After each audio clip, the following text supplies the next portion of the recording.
Welcome to the next module. Let's continue the lesson. With no intentions of hurting her, Peggy used to ask the number of dresses Vanda has in a very polite and respectful tone. They made fun of her because they couldn't understand why she made up that story about 100 dresses. They did all this while being ignorant of the fact that it could hurt her. No one would believe her when she said she possessed 100 dresses, all lined up in her closet. All the other girls screamed in astonishment. The little girls would stop playing in order to see what was going on.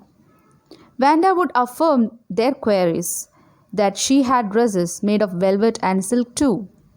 Sadly, after she left, they all used to laugh at her. It was hard to believe what Vanta said because the only dress she was seen wearing was a blue one that was faded. No one was sure as to why she lied, although they were teasing her. They were never rude to her. Thus, in the same tone, they continued asking her about the number of shoes she said she had to which she replied 60. Each pair different. It was Peggy's idea to embarrass her like that, though she was polite.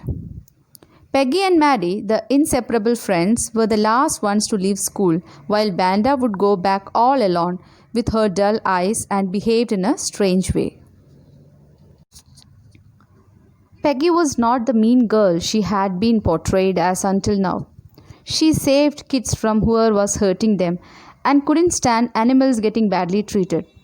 According to her, she was not being rude to Vanda.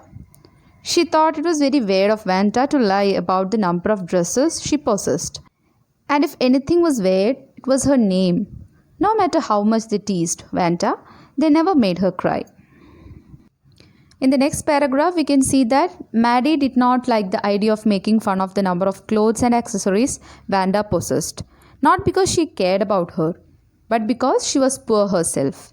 She wore clothes that were given to her by someone else, but she was not as poor as Vanta.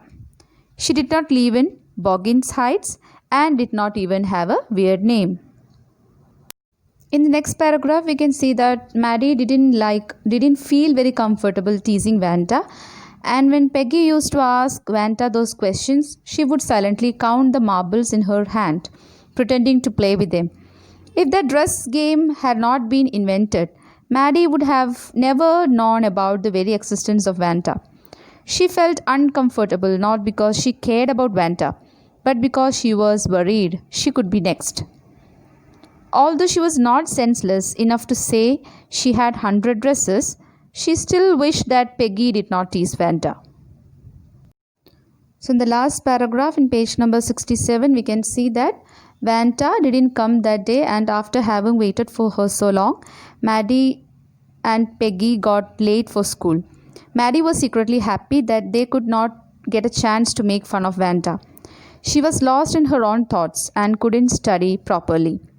All this time, she kept thinking about writing a note to Peggy, telling her to stop making fun of Vanta, which she did write after finishing arithmetic. She wanted to write a note because she knew she did not have the guts to say it on her face. While writing the note to Peggy, Maddie shook at the imagination of her being a new target for Peggy and the girls.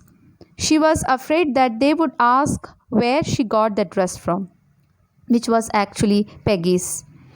Maddie's mother got it transformed with new laces and ribbons so that none of her classmates could identify it. Now let's move to the next page, page number 68. Here in this paragraph, we can see Maddie's wish on Peggy to stop having fun with Vanta on her own. Suddenly, she ran her hand through her hair as a gesture to drive away all those thoughts. She said to herself, Peggy is the most liked girl in the room, her best friend, and so she couldn't be wrong. Thus, she tore and threw that note away. She was also afraid of losing her friend Peggy. After Maddie had cleared her thoughts about confessing to Peggy, she started thinking about Vanta. She thought that Vanta was just another girl living in Boggins Heights who hardly spoke to anybody. She remembers when Vanta talked about her pale blue dress and jungle green dress paired with a red sash. The girls made fun of her by saying that she would rather look like a Christmas tree in that dress. While thinking about Vanta, Maddie began thinking about the drawing contest in which the boys had to design motorboats and girls had to design dresses. Peggy was obvious winner of that competition because she was the best artist in the room. She could copy exact pictures and recognizable portraits. She was sure that Peggy would win and results were to be announced the next day when everyone would know what's what.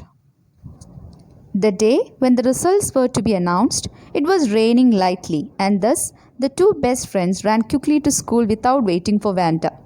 Generally, they used to wait for her at the Oliver Street that led to Boggins Heights, the place where Vanta lived, but they didn't wait that day.